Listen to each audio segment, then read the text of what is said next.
সকলকে স্বাধীনতা দিবসের শুভেচ্ছা জানিয়ে শুরু করছি আজকের মহিলা মহল।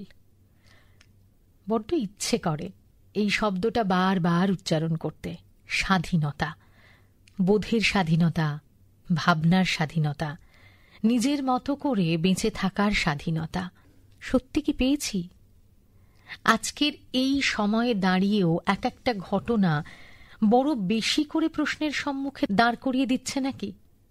আমরা কি সত্যিই স্বাধীন? আমরা, হ্যাঁ, নারীরা, যারা প্রতিদিন, প্রতি মুহূর্তে, প্রতিনিয়ত সেই কবে থেকে লড়াই করে চলেছি, প্রত্যক্ষভাবে পরোক্ষভাবে, নিজেদের গণ্ডিতে হোক বা দেশের সশস্ত্র সংগ্রামে হোক, সর্বত্রই লড়াই। তাই তো আমরাও মরি না যুদ্ধে, বজ্র বিদ্যুৎ ধরেছি শরীরে। ওগো স্বাধীনতা, শুধু বলো আমাদের মেয়ে নিরাপদে ঘরে ফেরে যেন। দুর্যোধনেরা পালাক দৈপায়ন হ্রদে, যেন মর্মের কথা বলি। দিগন্ত বেড়ে ওঠে ঘরে ও বাহিরে। এরকম স্বপ্ন কবি দেখেন, কবি আমাদের মধ্যে লালন করে দেন সেই স্বপ্নটুকু। আমরাও সেই স্বপ্নটুকু নিয়েই চলতে চাই, প্রতি মুহূর্তে বেড়ে উঠতে চাই। কিন্তু পারি কি? সেখানেও থাকে নানান বাধা। সেই বাধার পাহাড় পেরিয়ে এগিয়ে চলা। দেখতে দেখতে আরও একটা স্বাধীনতা দিবস এসে হাজির।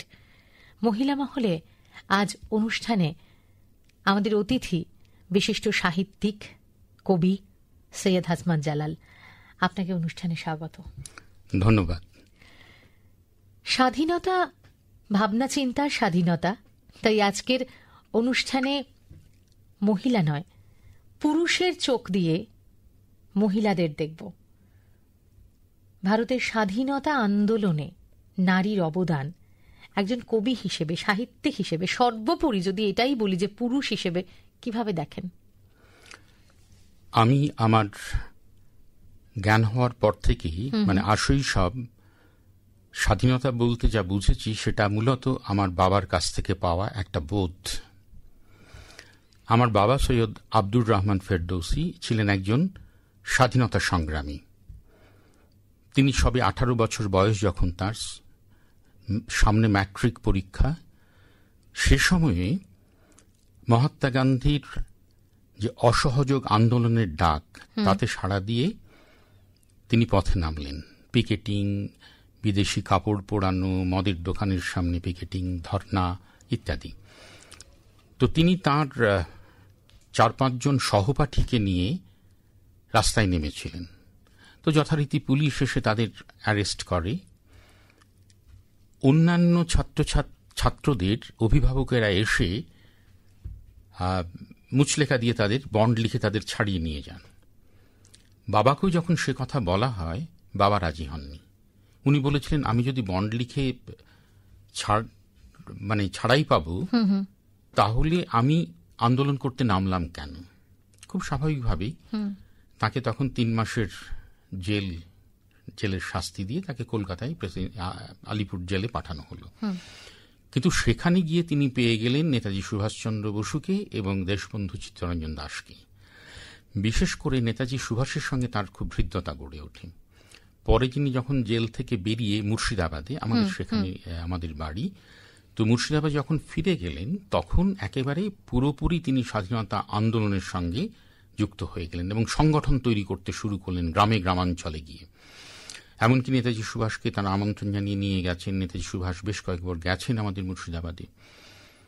তো পরবর্তীকালেও তিনি আবার, যখন এটা 1934-35 সালের কথা, আবার নেতাজি সুভাষ গেছেন। তারা একসঙ্গে মুর্শিদাবাদ, জঙ্গিপুর, রঘুনাথগঞ্জ, এই সমস্ত এলাকায় তারা সভা করছেন এবং একই মঞ্চে, যেখানে নেতাজি সুভাষ বক্তৃতা করছেন, তার শুরুতে বক্তৃতা করেছেন আমার বাবা।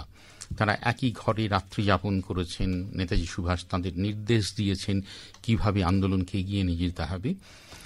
তো নেতাজি সুভাষ ফিরে যাওয়ার পর আবার একটি সভায় বক্তৃতা করার সময় পুলিশ আবার বাবাকে অ্যারেস্ট করে এবং আবার জেলে পাঠায়। তো সে সময় আমার বড়দা সাহিত্যিক সৈয়দ মুস্তাফা সিরাজ, তখন 4-5 বছরের বালক, তিনি তখন অত্যন্ত অসুস্থ। বাড়িতে আর কোনো পুরুষ মানুষ সেই অর্থে নেই যে দেখাশুনো করবে সংসার। ফলে এইরকম একটা অবস্থার মধ্যে কথা শুনে বাবা তখন মাকে চিঠি লিখলেন যে যদি তুমি বলো তাহলে আমি মুচলেখা লিখে দিয়ে আমি বাড়ি ফিরে আসব। তার উত্তরে মা লিখেছিলেন যে এই মুচলেখা দেয়াটা হবে একটা বিশ্বাসঘাতকতার কাজ। আমি চাই না আমার স্বামী এরকম বিশ্বাসঘাতকের মতো কাজ করুক, মুচলেখা দেওয়ার কোনো প্রয়োজন নেই। ফলে তার এই যে একটা বিপুল অভিজ্ঞতা, সেটা আমরা ছেলেবেলার থেকে শুনেছি। কত মানুষের সঙ্গে যারা এইরকম বিদ্রোহ করেছেন, বিপ্লব করেছেন, সশস্ত্র আন্দোলন করেছেন, তাদের কথা শুনে শুনে বড় হয়েছি। ফলে স্বাভাবিকভাবেই স্বাধীনতা শব্দটির সঙ্গে বা স্বাধীনতা সংগ্রাম শব্দটির সঙ্গে আশৈশব আমার একটা নিজস্ব অনুভূতি, নিজস্ব একটা বোধ তৈরি হয়ে গেছে।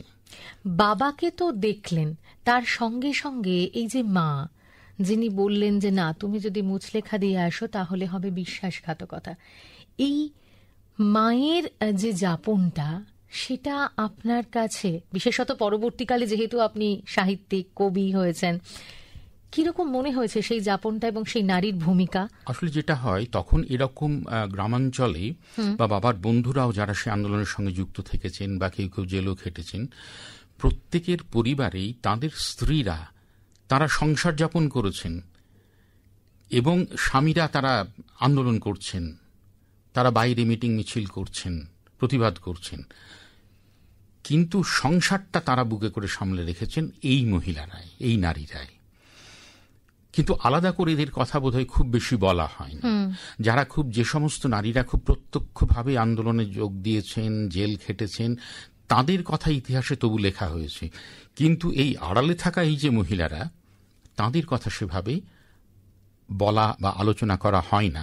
কিন্তু এদের একটা ভূমিকা থেকে যায়। যেমন আমি আমার কথা বলি, আমরা যখন স্কুলে পড়ছি, আমাদের গ্রামের বাইরে দিয়ে বাদশাহী সড়ক চলে গেছে কাঁদি থেকে বহরমপুর হয়ে, এবং তখন তো পূর্ব পাকিস্তান আমাদের পূর্ব দিকের সীমান্তে। তো আমরা প্রায় দেখতাম যখন পাকিস্তান যুদ্ধ, চীনের সঙ্গে যুদ্ধ, মিলিটারি কনভয় যাচ্ছে।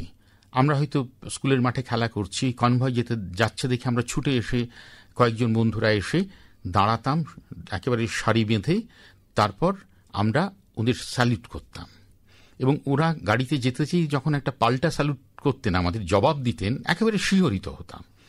ফলে ভেতরে কোথাও বোধহয় এরকম একটা বোধ তৈরি হয়ে গেছিল দেশের জন্য কিছু করার কথা।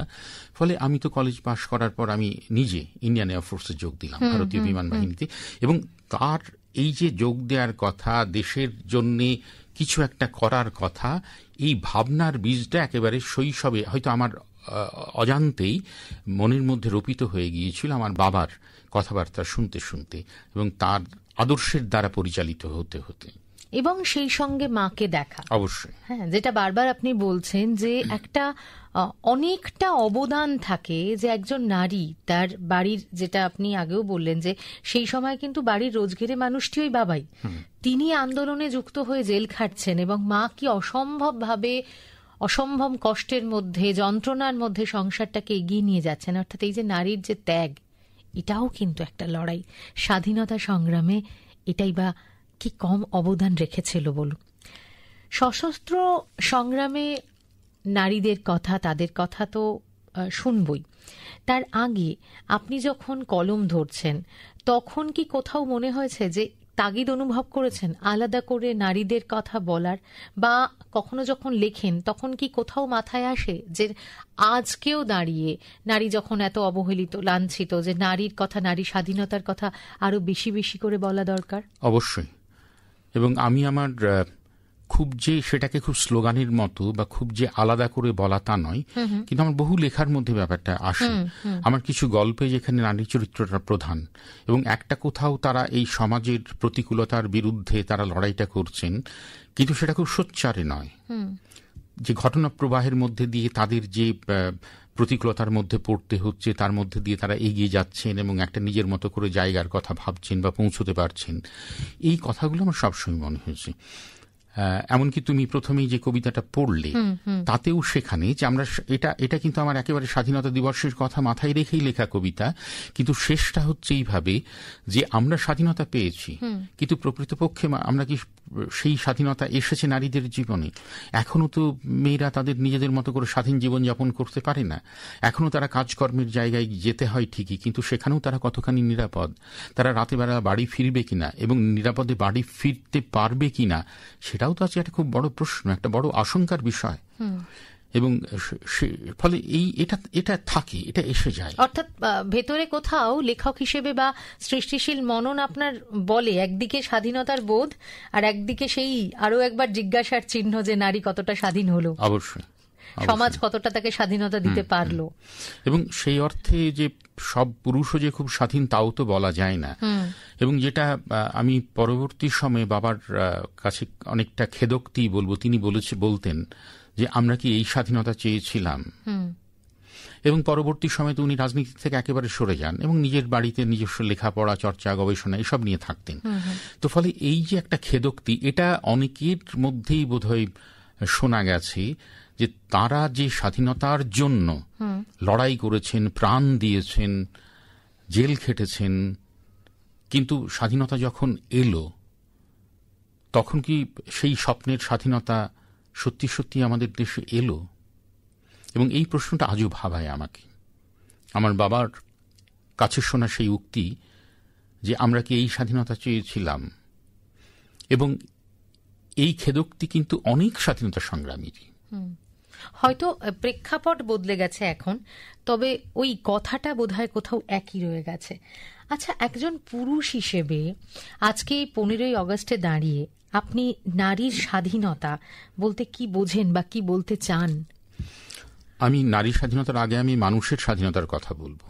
আমি নারী আলাদা করে এইভাবে ভাবি না, আমি ঠিক এভাবেই ভাবি একজন পুরুষ যেমন একজন মানুষ, একজন নারীও ঠিক সেরকমই একজন মানুষ।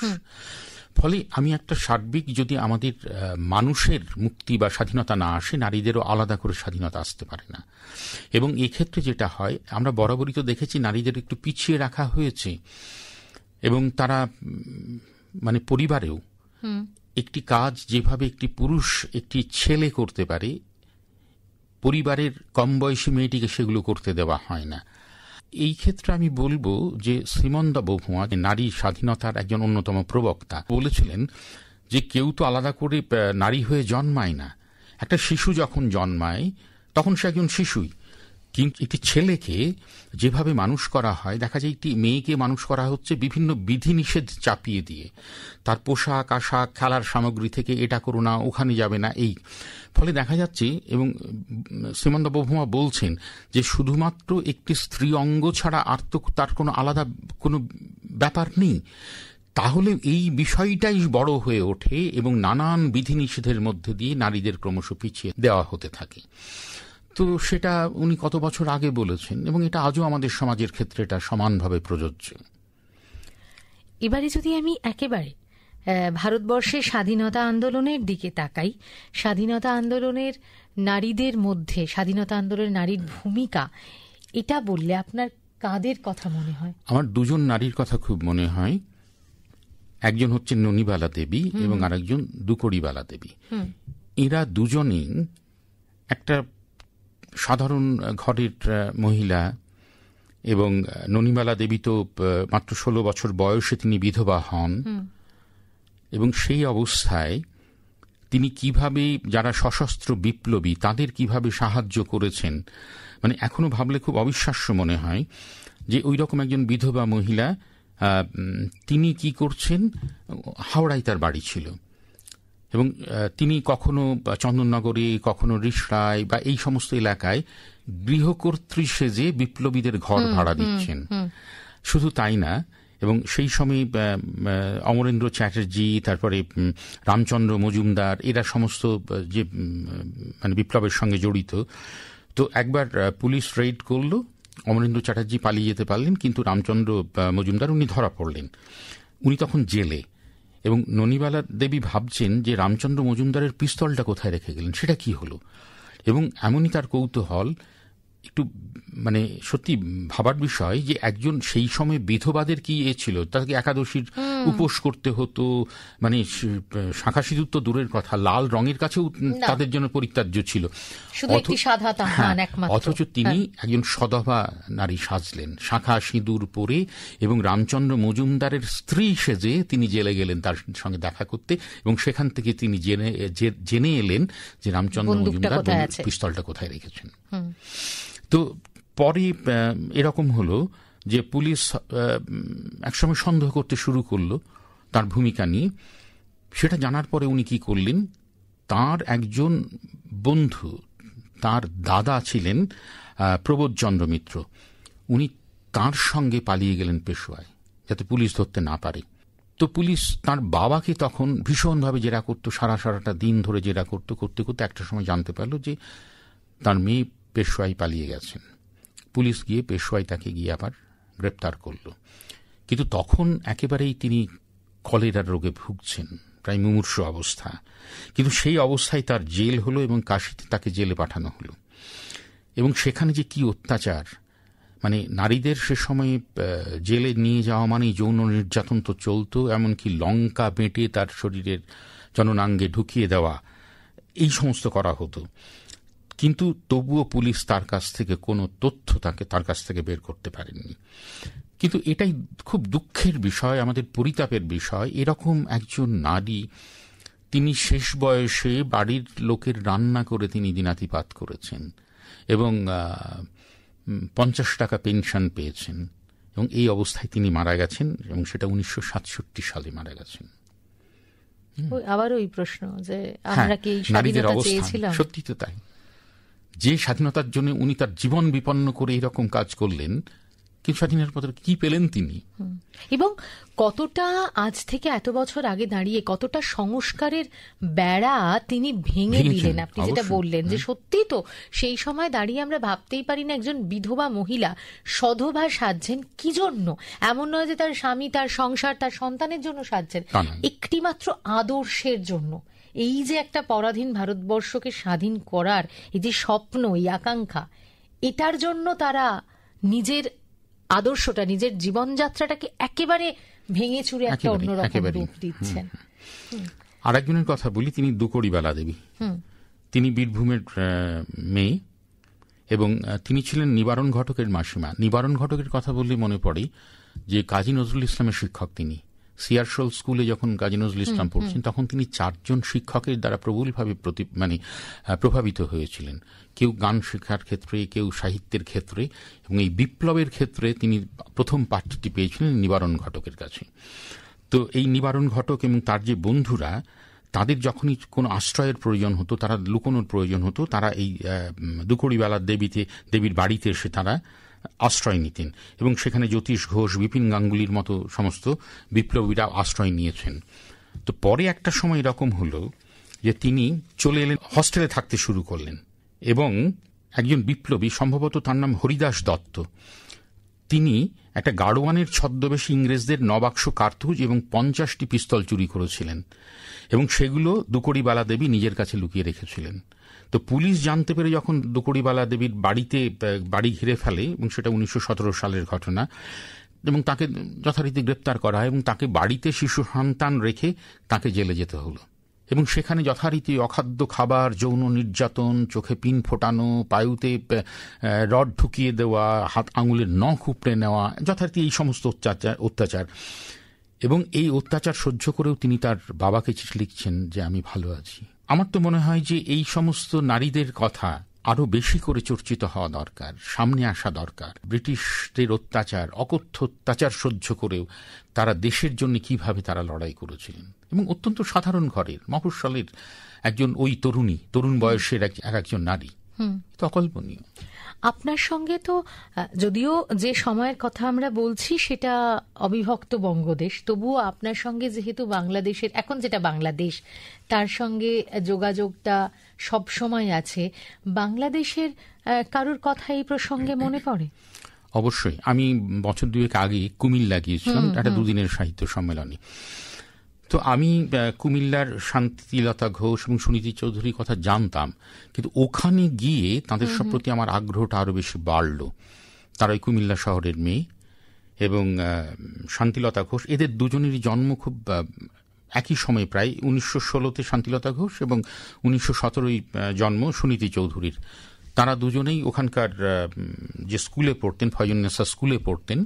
তারা যখন ক্লাস 8-এর ছাত্রী, তখন থেকে এবং সেখানকার স্বাধীনতা আন্দোলন দেখে এবং পুলিশের গুলি চালানো, লাঠিচার্জ, এই সমস্ত দেখে এরা দুজনেই ভীষণ প্রভাবিত হয়েছিলেন, ভীষণ উদ্দীপ্ত হয়েছিলেন, এবং তাদের মনে হয়েছিল যে আমাদের ওই আন্দোলনে যোগ দেওয়া দরকার।